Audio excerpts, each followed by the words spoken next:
I want to add my welcome.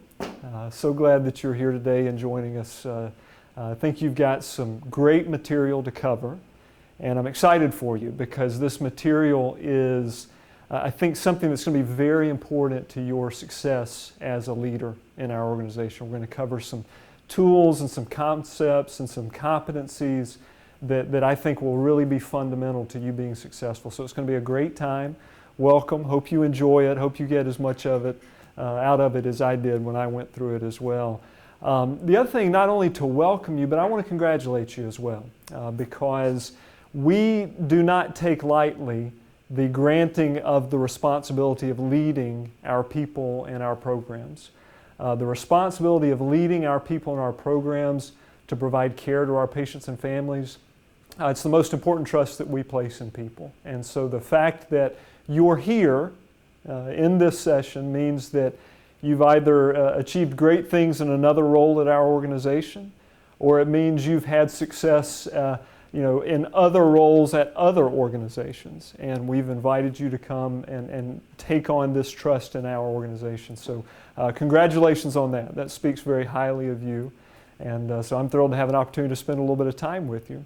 What I'm going to do is spend the next 20-25 minutes or so introducing the leadership competencies that you're going to cover in a number of sessions that are going to follow.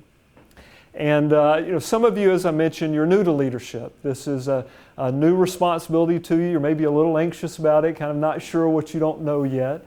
And so hopefully some of these things are foundational and things that will be useful to you throughout a very long and productive career. Some of you, though, have been in leadership roles in other organizations. You've done this for many, many years. And there may be a little bit of an eye roll about why am I going through a leadership training, orientation, onboarding session? I've kind of already done this. And what I would say is, as someone who has worked in a number of different organizations, leadership principles do travel from place to place and can apply pretty well from place to place. But the way that they're incorporated into different organizations differs. And so I think you'll find that while the principles might be the same, the way we apply them here, the tools we use, may be a little different. And so we'd just invite you to have an open mind to that and to use this time as an opportunity to sharpen the saw, as they say, or to develop a little more. And at the end of the day, we're all here kind of in the same boat, and that is whether you're brand new to leadership or whether you're new to leadership at our organization, we're all new to leadership at our organization, right? That's the fundamental agreement that we have on why we're here today. So again, welcome, congratulations. As I talk through these leadership competencies, I want to use the analogy of driving a car, because I think in a lot of ways driving a car is a lot like leadership. And so if you'll kind of bear with me as we go through that analogy, hopefully it's helpful in framing some of these competencies. And so I want you to go back to when you were first learning how to drive a car. And for most of us that happened pretty early in life, teenager, that sort of time frame. And so think back though to what we had to do before we even started driving. And one of the things that we had to do was we had to earn the trust of our parents or our caregivers or our driver's ed teacher, right, before they were ever going to turn us loose in a 4,000-pound projectile, okay? And so thinking back to that part of life, what are the things that we had to do as teenagers, as young people, to inspire that kind of trust? How did we earn that trust? Consistent behavior. All right, so consistent behavior, absolutely. So we had to demonstrate the fact that we're going to kind of behave in the same manner in various types of situations. That helps inspire trust. What are other ways that we inspired trust? Showing responsibility. Showing responsibility, absolutely. So that we were given some things, given some level of responsibility, we actually followed through on it. Great. Others? I was going to say follow through with what we're trying to accomplish. Right. So you say you're going to do something and you actually do it, right? That kind of follow through. So all of these things that we did to inspire trust in allowing us to drive, those are the same things as a leader that we have to do in this new organization, this new department, this new project that we're responsible for. Just because we have the title doesn't mean that that trust is just going to come with it, right? Just because we were 16 didn't mean that we were automatically going to be entrusted in driving. And so as leaders, as we're coming into these new roles, we've got to follow through on our commitments. We have to act with integrity. We have to be honest. We have to be transparent. And by doing those things, we will develop that trust over time. So kind of the first step as a leader, we're inspiring trust. So not only that, but we as leaders have to adapt and learn. So it's a little bit easier coming into a new situation, right? A lot of what we're doing is adapting and learning. But I think back to my experience when I was first driving. And I don't know about you, but I thought I knew how to drive. I mean, I don't know how many of you guys would, sit in the car by yourself and, you got to grab on the steering wheel. Now, I grew up in a time when there wasn't power steering, and so you could actually turn the wheel, and, my mom would go into the store and I'd sit in the car and pretend like I was driving. And so I knew what the accelerator did. I knew what the brake did. I was ready. And so I get behind the wheel the first time and I was shocked by how much I didn't know. And I remember very clearly, I was driving with my mom, and I'm coming up to a stop sign, and there are cars in front, and I didn't know how much space I was supposed to leave. And so I was asking okay, is this far? Is this too close? Is this far enough? I didn't even know. And so I was just shocked by how much I didn't know. And so coming into a new leadership role is very similar in that you have to be willing to adapt and learn. There are going to be situations that you've never faced before. I've been doing this for a lot of years. There was a situation this week I'd never faced before. And yet, thankfully, I was able to adapt, I was able to learn, I was able to use the resources I had available to me, and we were able to get through the situation. And so coming into a leadership role, again, whether new to leadership or not, being able to adapt and learn, very important competence to being successful. So not only that, we have to learn how to think strategically when we're in a leadership role. So let me ask you, when you were in driver's ed and you sat down in the driver's seat, you had your teacher next to you, who decided where you were going? Who was it? Teacher, that's right. Teacher, the parent, the whomever, they're the ones that said, here's where we're going and here's where we're going to end up. And you may have had some vague idea that you're going to get back to where you started, but it was the teacher that made the decisions about where you were going. Well, so now we're in leadership roles, that's us. We're the ones that have to begin thinking strategically. We're the ones that have to begin identifying, well, where am I going? Where do I want to end up? And then not only that, we've got to ensure execution on, well, how are we going to get there, right? And so, I don't know, how many people in the room have recently either moved to a new home or have moved to a new job location? I'm curious. Okay, so we're actually most of the room. Okay.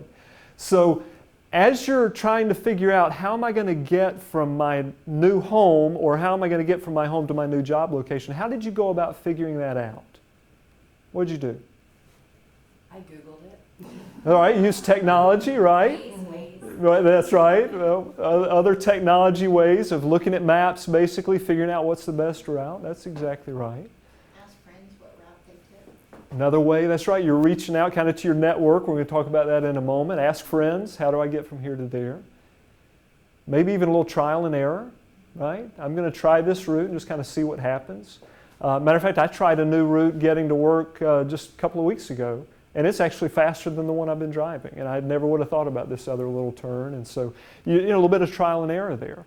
But as leaders, when we go into our new roles, we're not only picking where are we going, but we're picking, well, how are we going to get there, right? I've got to begin defining how are we going to actually execute toward achieving these objectives that we want to achieve. And so that's the responsibility of us as leaders. When we talk, though, about thinking strategically, about executing on what we do, there's also a piece in leadership, though, that's about judgment. It's about kind of thinking ahead and what are the things along the path that might get me off my path, or what are the things I need to be thinking about to put me in position for something down the road. And that's, we use the term insightful judgment for that. So again, think about you're driving down the tollway, you're in the middle lane, and you know you've got to exit in half a mile. So you're in the middle lane, what do you need to start thinking about? You got to get over, right? And so I'm looking, I'm trying to see where the gap is. There's not a gap, right? Nobody's letting you in. You're just going to have to nose in or something. But anyway, you got to start thinking ahead about that, right? Or you're driving and there's a green light that's half a mile away. You kind of have a pretty good idea it's not still going to be green when I get there, right? I need to start thinking about backing off the accelerator or whatever. So we've got to start thinking ahead about those things as leaders. So maybe you're going into a department where you've got pieces of equipment that are 2 years past their useful life. Well, when it comes to capital budgeting time, I've got to start thinking ahead. Do I want to wait for this to break, or do I need to start thinking about a reinvestment this year?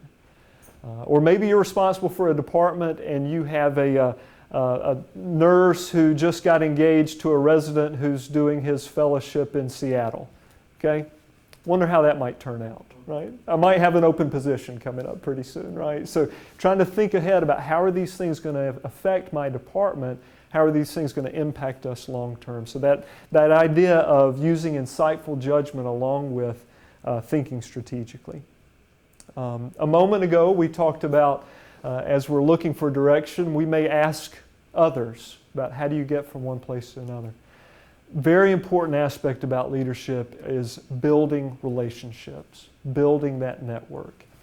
I still remember, I had driver's ed 30 plus years ago at this point, and I still remember really clearly the instructor telling the group of us, he said, you've always got to remember driving is a social task.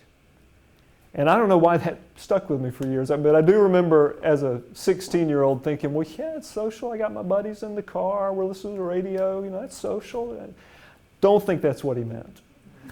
He went on to explain what he meant was there are other drivers on the road, right? You've got to worry about what's going on with them. You've got to kind of work with them a little bit. You've got law enforcement out there. You've got rules out there. So driving is a social task in the same way that leadership is a social task. We're going to interact with peers. We're going to interact with direct reports. We're going to interact with bosses. We're going to interact with all kinds of different people in our role. And in order to be an effective leader, we've got to find a way to make sure those interactions are positive and productive. Right? And so one of the things that's going to be very important to you in terms of being successful in this organization is building that internal network. You need to have people in the organization that you can go to, especially being a new leader, particularly if you're new to the organization. Hey, who does this? I'm trying to get this accomplished and I don't know who that is. So you need to develop that network of who can tell you who that person is. Also need the network of people that you can just share experiences with, right? And I'm having this issue with that employee, and do you have any insight? Do you have any advice you can give me? It's helpful if those people aren't necessarily in your work unit, so that when you're sharing, the dirty laundry or whatever, you can be a little more open with that. And it works both ways, right? You help each other out in that process. And so one of the things I want to encourage you is during this time you're spending together in these sessions, look around you. The other people that you're here with, to a large extent, are in the same boat you are. And so go ahead and begin forming those relationships with the people you're sitting with. And so over time, as you continue down this path of leadership in our organization, you'll have a great opportunity to leverage those relationships to be even more effective. Another thing I want to encourage you about, and this is something that kind of gets to the culture of an organization. Something that's going to be very important to your success is being able to deal with issues on a one-to-one basis. And so I really want to encourage you is if you find yourself in a situation where there's a misunderstanding, there's a disagreement, just like when we're driving down the road and there's a disagreement among drivers, right? There's a way we handle that on the road that maybe sometime isn't the best, right? When we're in a situation in our work environment, we can handle those one-on-one. I've got a disagreement with somebody, I've got a misunderstanding with somebody, that's not a text message, that's not an email, that's certainly not a discussion with somebody else, right? Unless it's advice about how can I handle this. But let's talk one-on-one. Let's go to the individual. And I've certainly found in my career, and I'm sure you guys have as well, that when I have that one-on-one conversation with that individual, all the stories I've been telling myself about why that happened or what happened, those things kind of melt away, and all of a sudden we start kind of understanding what was really going on there, and we get to work out issues, and we get to kind of smooth things out and make things work better. So again, just encourage you, make that part of your leadership style, is when there's a misunderstanding, when there's something that doesn't seem right, when there's conflict, we're going to deal with that one-on-one, person to person. And I guarantee you that'll make us more successful as an organization. So building that network, very, very important. Building talent, another very important part about what we do as leaders. And it may not be the first thing that occurs to us coming into a new leadership role, in terms of building talent within our group. But I've got to tell you, it's incredibly helpful to us as leaders, not just looking at the future of the organization, which is an important part of why we build talent, but it's also helpful to us as leaders when we have other people in our work group who are being developed into leaders. So to find those people that have the aptitude, who have the interest in taking on additional responsibilities and finding opportunities for them to get involved in projects or maybe to work alongside you in particular situations, it'll be incredibly helpful. And the driving analogy that fits here is when you think about driving in the car with maybe your kids or maybe other people who don't drive. Do they behave differently than the people who know how to drive? So I think about my kids don't think a thing about throwing a ball around in the car while I'm driving. I've even had one of my kids reach over in the front seat and grab me by the back, hey Daddy. It's like, whoa, what are you doing? I can't see. Somebody who had actually had the experience of driving would never have done that, right? It's just they've never had the experience. They don't understand the consequences.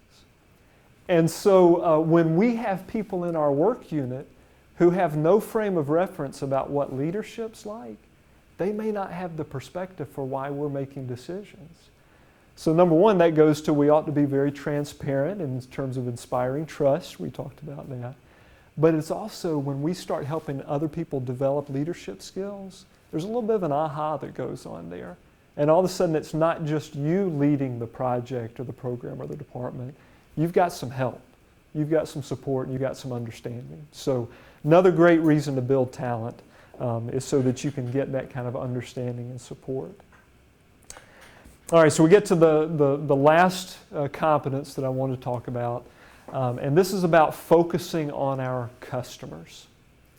And so the driving analogy, I don't want to kind of overstretch it, so this may be a little bit of a stretch. But when we think about driving a car, and when we think about how that relates to leadership, the tendency might be for us to think that we're driving the car, and so that the other people in our work unit are the passengers. But I don't really think that's the right analogy. We are indeed, as the leaders, we're driving the car. That's kind of what the analogy is about. But I think really the passengers are more related to our patients and families. They're the people who are riding along with us in this car. And I don't mean to dehumanize the people we work with, but really the people that are on our team are more like the pieces of the car. Because it's how well that car is working is what's determining how comfortable a ride our patients and families have. And so let me ask you, if you don't take care of your car, you don't change the oil, you don't rotate the tires, you don't do all those things, what happens to the car over time? Does it run well? Smelly. It doesn't smell good, not a good experience. That's right. It bounces around, it pulls to one side, right? I mean, it's not a good experience for our patients and families. And so I think all of these concepts are important, but I think this one may be the most important one we cover. And it's this concept of if we take care of our team, then they're going to take care of our patients and families. And I don't think there's anything we do that's more important as leaders than to invest time and energy into developing those relationships with our team and in making sure that they're okay, that they're working well together, and that they get the maintenance, if you will, so that they can take great care of our patients and families. Sometimes that means making hard decisions, right? I mean, it certainly means you've got to take time to do that maintenance. You've got to take time to get to know your team, to invest in them. But sometimes you've got to recognize that there's a part that's not working, right? And we as leaders, we're obligated to clearly communicate expectations. We're obligated to provide the tools that are necessary for people to be successful. And we're obligated to make sure we're providing good feedback to people so that they understand how can they improve. But sometimes we're going to find ourselves in a situation where we've got a 19-inch rim on the car and we've got a 13-inch tire. And that doesn't work, right? And we're going to have to make that decision that we're going to have to move on. It's not a decision you're ever going to have to make alone. We've got great resources in the organization. They're going to help you with that decision. But that's part of the responsibility that we have as leaders, is making sure we're doing the things necessary to keep our team healthy, keep our vehicle healthy, so that they're taking great care of our patients and families. So with that, let me close. Let me summarize a bit of what we've talked about. We break down these competencies, if you will, into 4 main areas. Thought leadership, we talked about taking care of what's right in front of you, but also thinking ahead, thinking strategically, identifying where we are going, where we want to be. We talked about people leadership, inspiring your team, building talent, investing in our team. That's obviously a very important core component of what we do. We talked about results leadership, that is executing, making sure we're innovating, but making sure we're hitting the goals and the objectives that we have. And we talked about our personal leadership, that is cultivating trust, investing in our team so that they know that we actually do care about their welfare, about their performance, and about their ongoing growth and development as people and as our team. So again, thought leadership, people leadership, results leadership, and personal leadership. Those are the foundations. That's the core of what we do. And over the next several sessions, the material that you're going to cover, we're going to dig into those things in a lot more detail. And I think you'll find them very, very helpful as you move forward as leaders in our organization. So with that, again, want to welcome you, want to congratulate you, and want to hope that you really invest in these sessions and this material, because I think they'll be a great foundation for you. So thank you.